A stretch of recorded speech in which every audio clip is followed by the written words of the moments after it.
une, c'est une réflexion qui a mûri. Et en fait, c'est plus en me projetant sur l'après, en me disant, est-ce que je serais satisfaite si je donne ma démission et je pars? Ou est-ce que je vais garder de l'amertume avec moi? Parce que là, Dans ton cas, tu travailles en Suisse, donc tu te faisais virer, c'était à l'américaine, tu n'avais rien. C'est pas comme si en France, où tu aurais pu dire, bon, au pire, je me fais virer et je touche le minimum. Toi, dans ton cas, tu étais prête à partir sans rien finalement. voilà, j'avais mon préavis et puis point barre. Comment vas-tu? Bah là, ça va bien. Ouais. Ouais, ça va très bien. Tu es au bureau là? Bah ouais, là, je suis au bureau en théorie jusqu'au 19 juin. Et après, ça sera les vacances. Donc là, j'ai tout signé. Enfin, j'ai tout signé.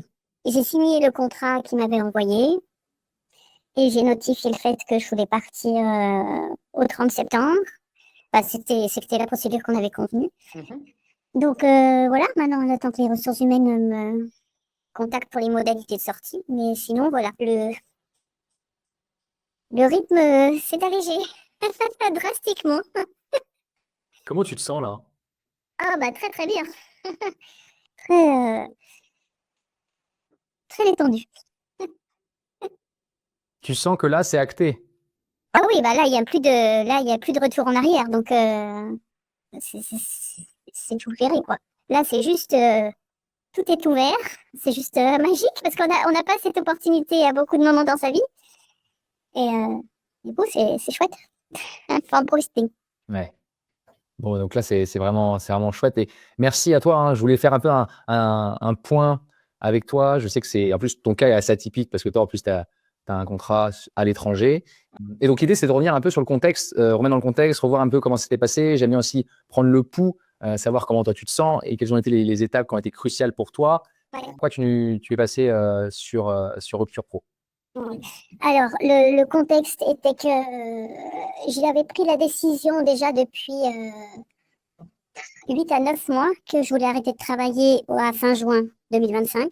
Donc, quand je vous ai contacté, je crois que c'était octobre, hein, si je ne me trompe pas. Donc, au printemps, déjà, j'avais décidé que juin 2025, je m'arrêtais de travailler pour à la fois, enfin, c'était un choix à la fois personnel, parce que je savais que de toute façon, je voulais arrêter assez tôt, mais catapulté par le fait que ma situation au travail était très désagréable, vu que j'avais une manager qui ne me convenait pas du tout, on va dire ça comme ça. Donc voilà, mon choix était fait, j'étais très claire dans mes baskets sur là où je voulais aller, et il fallait mettre la machine en marche. Donc à la base, moi j'étais partie pour me dire, bah voilà, je vais partir discrètement, je vais donner ma démission et partir, et puis voilà, à force de réfléchir, je me suis dit, ben zut, j'ai donné 30 ans de ma vie à cette boîte, et que j'aime beaucoup, et je la quitte précipitamment à cause d'une personne. Donc je l'aurais toujours un petit peu mauvaise si je sors juste comme ça en donnant ma démission. C'est trop facile. Donc c'est pour ça que je vous ai contacté en fait, pour savoir un petit peu et avoir de l'aide, parce que je savais pas comment attaquer ça, dans quel bout l'attaquer. Ouais. Et d'un regard extérieur, tes proches, ton environnement pouvaient déceler des signes comme quoi il était temps que tu passes à autre chose, ou alors tu avais 30 ans de boîte, ils étaient plus à te dire, mais non, reste, c'est quand même trop dommage, tu es quand même dans une grosse boîte, tu as un bon salaire, les discours classiques. Comment réagissait l'extérieur, l'environnement extérieur, tes proches? Alors c'est variable. Je pense à la base, parce que avant de prendre cette décision, j'avais fait tous mes calculs chiffrés sur est-ce que je pouvais m'arrêter de travailler à ce moment-là. Donc moi, j'étais assez confiante par rapport à ça, et les gens autour de moi étaient plutôt envieux et dire ah, t'as la possibilité de t'arrêter de travailler aussi jeune et d'aller de l'avant. J'avais des gens qui me disaient ah bah oui, mais quand même, tu peux pas partir après 30 ans de boîte comme ça, sans rien demander, voilà. Et non, par rapport à la situation avec ma manager, oui, les gens sont compatissants, mais après, ils sont pas à dire il faut sortir, ou il faut faire ci, il faut faire ça, parce que il y a beaucoup de gens en fait qui ont des managers pas très manageables. Ouais. Et au-delà du manager, est-ce qu'il y avait autre chose qui te donnait envie de partir? Parce qu'on répète toujours la chose suivante, c'est on ne part pas juste pour partir, on a une bonne raison pour partir, on a une direction, un cap vers lequel on veut aller. Ah bah moi, ma direction, c'était bah, je veux faire des choses que j'ai pas pu faire quand j'étais employée et quand j'avais mes enfants en bas âge. Là, j'arrive à une époque de ma vie où je peux me permettre de ne pas travailler et mes enfants sont grands. Donc voilà, ce c'est pas ce que j'ai pas fait quand j'étais jeune avant d'avoir des enfants où je peux le faire maintenant. Mais disons que j'arrive dans une période de ma vie où j'ai toute la liberté de choisir ce que je veux faire, euh, notamment voilà, l'expatriation potentiellement, me focaliser sur des zones d'intérêt que j'ai, que ce soit le Japon, que ce soit la cuisine, que ce soit les voyages, le sport. Voilà, donc c'est pouvoir allouer mon temps à des choses qui me donnent de l'énergie, plutôt que donner mon énergie à quelqu'un que j'apprécie pas. Ouais. Et s'ils avaient changé de manager, tu serais resté? Pas forcément, en tout cas pas 10 ans plus. Je serais pas allée jusqu'à 65 ans. J'aurais arrêté de toute façon. Je pense que le fait d'avoir cette manager, ça fait accélérer la machine de, je dirais, 3 à 5 ans. Hmm. Parce que j'avais un horizon de temps, là j'ai 53 ans, j'avais un horizon de temps à 58 ans au max. Voilà. Et là, c'était, est-ce que je continue encore 5 ans la tête dans le guidon à subir ou est-ce que j'ai la possibilité de partir? Bah, allons-y. Si j'étais sur un job qui me plaisait avec quelqu'un avec qui je m'entendais bien, je me serais peut-être moins précipitée. Ok. Et là, ça change pas le fond des choses, quoi. Non, ça change pas le fond des choses. À un moment, tu voulais. C'est quoi qu'il arrive. Voilà. Et donc là, qu'est-ce qui t'a poussé finalement concrètement à envisager rupturepro.com? Est-ce qu'il y a eu un élément déclencheur? Est-ce qu'il y a eu quelque chose, une situation précise? Est-ce qu'il s'est passé quelque chose? Non, je sais pas ce qui a été le déclencheur. C'est à force de tourner ça dans ma tête. Je pourrais pas l'identifier. Peut-être qu'il y a eu une situation au travail qui a fait que je me suis dit, bon, bah zut. Ça, c'est un coup de trop. Et voilà. Non, c'était plus c'est une réflexion qui a mûri. Et en fait, c'est plus en me projetant sur l'après, en me disant, est-ce que je serais satisfaite si je donne ma démission et je pars? Ou est-ce que je vais garder de l'amertume avec moi? Parce que là, je suis dans une situation où je me dis, je pars, j'ai encore cette question dans ma tête de dire, est-ce que je vais donner du feedback sur cette personne? Parce que si on ne donne pas de feedback, on ne peut pas s'améliorer. Ça, c'est une grosse question que j'ai. Et voilà. Et donc, avant de prendre cette décision de partir comme ça, je me disais, bah, de partir, de donner ma démission comme ça, on met tout sous le tapis et puis on part. Mais ça veut dire que j'aurais pas lâché mes valises complètement parce que j'aurais eu l'impression de pas faire ça bien en fait. Et je voulais pas avoir d'amertume, de regret. Et je me suis dit, bah, j'essaye. Si j'ai rien, mais au moins j'aurais essayé. C'était un peu ça mon état d'esprit. Ouais. Et qu'est-ce qui te faisait le plus peur finalement? C'était d'affronter cette personne? C'était de prendre un refus? C'était peut-être voilà, te dire, bah, en fait, ça devient concret une fois que je mets le doigt dans l'engrenage, dans la machine, je vais quoi qu'il arrive partir? Est-ce que c'était. Qu'est-ce qui aurait pu te freiner ou qu'est-ce qui te permettait de douter à ce moment-là quand tu t'es dit, allez, il va falloir que je le fasse? Alors, je n'avais pas peur, c'est juste que je savais pas comment faire. Je savais pas par quel bout prendre ce truc. Et dire comment est-ce qu'on initie cette conversation. Alors, et du coup, je suis rentrée avec très peu de confiance en moi. Parce que, un, je ne savais pas comment faire. Et deux, parce que je pensais avoir quelqu'un en face de moi qui était très forte en termes de négociation. Et le fait aussi qu'elle a un trait de caractère que je ne sais jamais qui est-ce que j'ai devant moi. Donc, j'étais pas en confiance.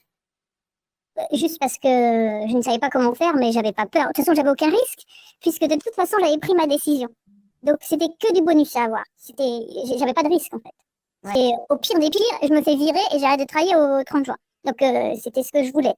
Et là, j'allais juste chercher du bonus. Sachant que toi, dans ton cas, tu travailles en Suisse, donc tu te faisais virer, c'était à l'américaine, tu n'avais rien. C'est pas comme si en France, où tu aurais pu dire, bon, au pire, je me fais virer et je touche le minimum. Toi, dans ton cas, tu étais prête à partir sans rien finalement. Voilà, j'avais mon préavis et puis point barre. Quoi. Ouais.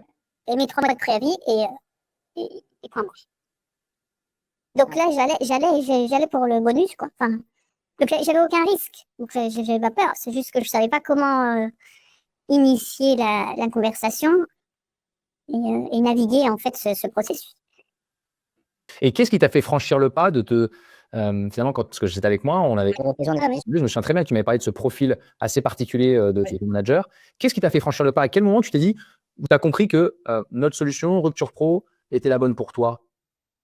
Oh, bah, en fait, j'ai été regarder pas mal de vos vidéos avant de vous contacter. Et l'approche, en fait, l'approche assez structurée, le fait d'avoir un process. Je travaille pas chez depuis 30 ans pour... Ça m'a un petit peu formaté. Il y avait l'air d'avoir un process, une formation. C'est des sujets qui m'intéressent. Enfin, c'est un peu... Je pense un peu comme du développement personnel aussi. Et le fait d'avoir un accès à des pros de manière assez facile. Donc, de ne pas être tout seul, en fait, dans cette démarche. Donc, c'était ça, c'est d'avoir un cadre, un process et quelqu'un avec qui échanger de manière neutre. Parce qu'en fait, parler avec les gens autour de soi, tout le monde a son avis, mais personne n'a jamais fait ça. Enfin, oui, peut-être il y a des gens qui l'ont fait, mais voilà. S'ils l'ont fait, ils l'ont peut-être fait une fois dans une situation bien particulière. Donc, tout le monde a son avis, tout le monde a ses conseils. Mais en fait, en gros, ils disent, allez, vas-y, jette-toi dans la gueule du loup et démerde-toi, quoi. Donc, voilà, avoir ce cadre et avoir un conseil d'expert, c'est ça qui m'a fait aller sur Rupture. Ouais. Et tout au long du parcours, autrement, tu es rentré, donc là, le moment là où ça se termine, du moins, tu as eu cet accord, vous êtes entendu sur les termes de la sortie, surtout que c'était un modus operandi assez particulier puisqu'il faut faire du sur-mesure. Quels ont été finalement les points forts pour toi, que ce soit au niveau des interactions avec l'équipe ou de la mise en œuvre de certains de nos conseils ou des étapes du process? Comment toi, ça s'est déroulé? Qu'est-ce que tu as trouvé vraiment très utile pour toi? Ouais. Déjà, d'avoir l'accès à la plateforme de formation en ligne avec ces vidéos. Donc, effectivement, ce n'est pas interactif, mais elles sont vraiment bien faites, vos vidéos, parce qu'elles sont concises et précises et agrémentées aussi de documents écrits derrière. Donc, cette combinaison, pour moi, ça marchait très, très bien. Ça permet aussi de revenir sur certains sujets qui sont parfois plus difficiles à comprendre ou à manipuler intellectuellement. Donc ça, moi, ça me convenait très bien. J'ai adoré le fait de pouvoir interagir avec vous de différentes manières. Le fait d'avoir un canal personnel où on pouvait donner, et le fait que vous nous demandiez de réagir à chaud tout de suite derrière, de vous donner votre impression tout de suite. Enfin, tous ces moyens de communication et de support et de coaching qui font partie du programme, et je trouvais ça... en fait, tout me paraissait très utile. Les discussions aussi, le fait d'avoir ce point de contact tous les jours, c'est-à-dire qu'on n'est pas pris par le temps. On sait que tous les jours, on a une porte, quelqu'un avec qui parler si jamais on a un besoin urgent, parce que des fois, voilà, ça avance plus vite qu'on pense. Donc ça, moi, ça me convenait bien aussi. Et c'est aussi intéressant d'entendre les situations des autres personnes, même si force, ça n'a rien à voir avec la sienne. Mais ça permet de voir un petit peu comment les gens réagissent et quel type de réaction il peut y avoir en face parfois. Donc, voilà. Même si des fois, on se dit, wow, ça ne me concerne pas du tout. Et on arrive quand même à prendre des infos et je trouve que ça aide. Donc, en fait, toute la formule, elle était très... elle est... Bon, enfin, ouais, je trouve que c'est un tout. C'est pas un élément en particulier. Le seul truc que j'ai trouvé un petit peu compliqué, c'est parfois de naviguer sur la plateforme. Et de comprendre des fois les changements de mindset qu'il faut avoir au fil du process. Donc, j'explique. En fait, sur la plateforme, il y a énormément d'informations. Donc, je suis allée dans beaucoup de ces vidéos et de ces trucs. Mais des fois, je me disais, putain, mais j'en suis où dans le process, en fait? Alors oui, j'ai écrit le script. Alors là, oui. Alors j'ai travaillé les objections. Mais après, ah oui. Alors et en fait, je me disais, ah oui, mais ça, je l'ai vu quelque part, mais c'était pas... Voilà. Il y a des fois, c'était tellement riche que je me perdais dedans. Ça, c'était la première chose. Et la deuxième chose, ouais, c'est ce changement de mindset. Alors peut-être que c'était dans mon cas et comme ça s'est passé. Il y a tout ce premier script qu'on travaille qui est plus dans la tension saine, on va dire, pour essayer d'amener à cet accord. Et après, il y a la bascule quand on commence à négocier sur ah ok, donc c'est ça que vous me proposez, permettez-moi de comprendre, comment ça va se passer, machin. Et où là, on doit plus être dans une zone de coopération. Voilà. Et moi, là, le switch, je ne l'ai pas compris tout de suite. Ça n'a pas fait de dégâts, mais en fait, j'ai eu besoin de 2 interactions avec vous pour comprendre que, oulala, il faut que je change de posture. Voilà, ce changement de posture que j'avais pas capté et qui n'était pas clair.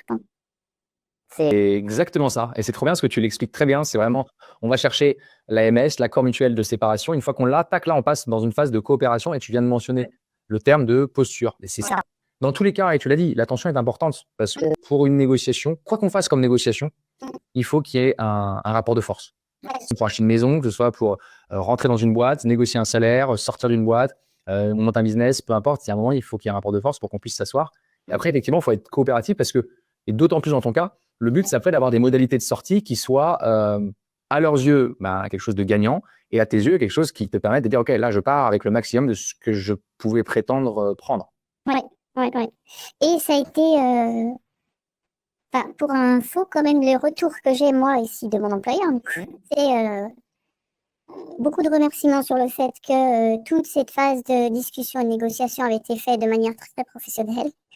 Et que, oui, je pense qu'ils sont assez contents de la manière dont ça s'est passé et d'accord qui a été signé eux aussi. Enfin, pour l'instant, j'ai que des retours positifs et des remerciements, en fait. Donc voilà, je transmets les fleurs parce que voilà, c'est le fruit de votre travail aussi. C'est le fruit de ton travail. Finalement, nous, on te dit comment faire, tu as appliqué. Maintenant, franchement, c'est génial parce que tu pars vraiment avec cette crédibilité. Quand on dit partir en bon terme, c'est possible, oui. C'est clairement possible. Surtout dans ton cas, où toi, c'est vraiment à l'international. C'est en gros, si tu n'es pas content, tu pars et tu as zéro. Et s'ils te virent, tu as zéro. Donc en fait, toi, c'est pas comme en France où tu marches sur une crête, c'est soit tu tombes et tu démissionnes, mais dans ce cas, tu pars avec zéro, mais c'est ton choix. Soit tu obtiens quelque chose. Dans ton cas, c'était soit tu tombes, tu démissionnes, tu n'as rien, soit ils te virent, tu pars avec rien. Donc tu étais vraiment quand même sur une ligne de crête qui était quand même pas simple à prendre. Maintenant, tu es allé au bout, donc ça change la donne. Et donc finalement, quels sont les résultats? Parce que là, tu me disais, voilà, les fleurs, c'est très sympa de les partager, mais au-delà de ça, qu'est-ce qu'ils t'ont proposé à la fin? Donc à la fin, là, ce que j'ai, c'est que officiellement, je suis sur le payroll jusqu'au 30 septembre. Alors que tu pars le 30 juin, c'est ça? Oui, je pars le 30 juin. Enfin, j'arrête de venir au bureau le 30 juin. Le mois de juillet, c'est mes vacances. Août, septembre, c'est garden leave. Et il me paye octobre, novembre, décembre. Mais donc, je suis plus sur le payroll, donc j'ai plus accès à mes bénéfices, que ce soit les aides pour mes assurances maladie, mon fonds de pension, etc. Mais il me donne une prime, quoi, de francs. Sachant que la garden leave, c'est quelque chose aussi que tu as pu négocier? Ouais. Oui, parce que à la base, en fait, quand ils sont venus, la première offre, c'était, je rigole parce que je la comprends toujours pas, c'était, tu restes sur le payroll jusqu'au 31 décembre, et tu travailles jusqu'au 31 décembre. Oui, voilà, et à un moment, je me suis dit, mais je ne comprends pas. Donc ça, c'était la base. Mais ça, c'était le cadre. Et en fait, ils ne voulaient pas démordre de ce cadre du 31 décembre. Donc après, la première étape, ça a été ma chef qui m'a dit, je pourrais te donner un peu de garden leave décembre. Peut-être un peu novembre, si tu veux. OK. Mais entre deux, si tu veux avoir un jour de flexibilité par semaine pour te projeter sur ton avenir, machin. Et moi, ça me convenait absolument pas du tout par rapport à mes objectifs. Donc, quand je suis retournée vers elle, j'ai dit, écoute, voilà, ce garden leave, à quoi est-ce que c'est lié? Est-ce que c'est légal? Et moi, j'ai été chercher, en fait, dans le droit suisse pour voir si le garden leave, il y avait une période et en fait, ce que j'ai lu, c'est que, non, c'était au desiderata de l'employé. Ça peut être autant que la période de préavis.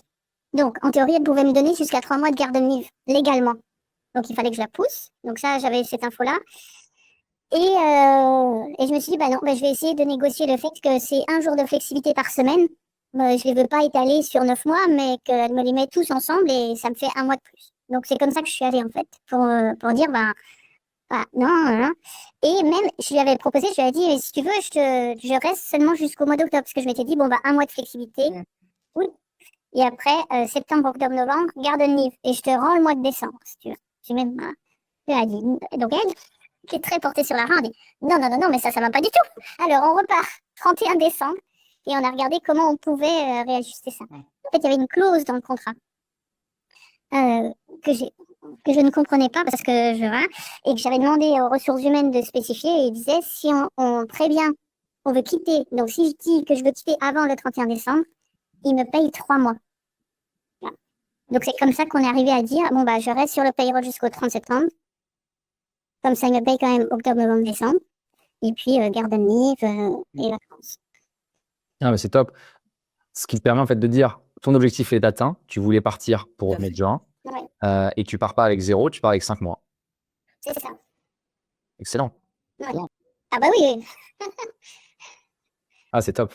Et quand ça s'est fini, comment tu t'es senti quand, à la fin, vous avez dit: «Bon, bah, on tape dans la main, on signe», quelle était finalement ta première réaction et qu'est-ce que tu ressentais en toi? Ah bah, la libération.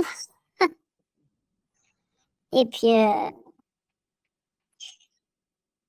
bah, c'est fait, c'est en fait, je suis en accord avec moi-même. J'ai été jusqu'au bout, voilà.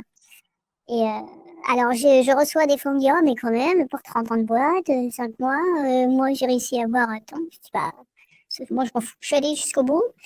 C'est 5 mois de plus que ce que j'avais dans mon escarcelle et je suis très contente. C'est génial. Et c'est génial parce qu'il y a un moment, il faut pas se comparer aux autres, il faut se comparer à ce qu'on aurait pu avoir ou ne pas avoir, donc c'est topissime. Exactement et surtout, enfin, au-delà de l'argent, c'est voilà, la satisfaction personnelle. Franchement, bravo. Bah, moi aussi, hein, parce que c'est un travail d'équipe à la fin. Ouais. Donc tu as appliqué ce qu'il fallait appliquer, tu t'es mise, en mode, je me focalise sur un objectif, j'ai un objectif, tu l'as atteint, c'est top. Oui, oui, ça demande du travail, hein. Ça demande du travail, mais voilà, il fallait le faire et non, non, c'était très bien. Et aussi, peut-être un feedback, c'est voilà, après, moi, encore une fois, j'avais rien à perdre, donc c'est facile, c'est facile. Euh, mais c'est à la fois dur et facile, ce processus. Enfin, votre approche nous permet vraiment de simplifier, d'avoir cette corde à laquelle on se raccroche tout du long. Donc, ouais, c'est très bien fait. On aime bien dire la chose suivante, c'est qu'on sait que ça va être difficile, mais en revanche, c'est simple. C'est-à-dire que c'est balisé, tu sais où tu vas.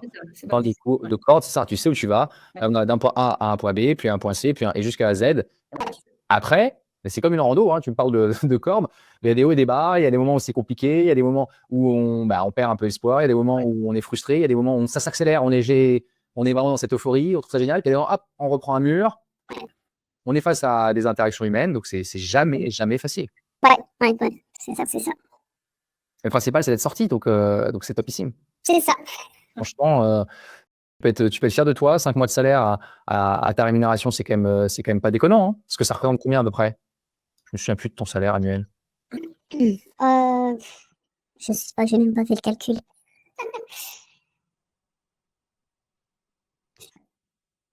Je dois être à 11 000 francs par mois. Oui, donc ça fait 55, je pense. C'est vraiment, moi, je suis très content pour toi. François se joint à moi pour te féliciter parce que c'est quand même, à chaque fois ce qu'on dit, c'est votre victoire. C'est votre projet, hein, à un moment, c'est votre projet, c'est votre victoire, donc ça, c'est top. Et puis voilà, il faudra sabrer le champagne au 30 juin. C'est ça. Dire, voilà, 30 ans de boîte, à 53 ans, je pars faire enfin ce que je veux, c'est-à-dire, j'ai du temps, j'ai l'énergie et j'ai même un peu d'argent pour pouvoir prendre du bon temps pour moi, donc c'est vraiment topissime. Merci beaucoup.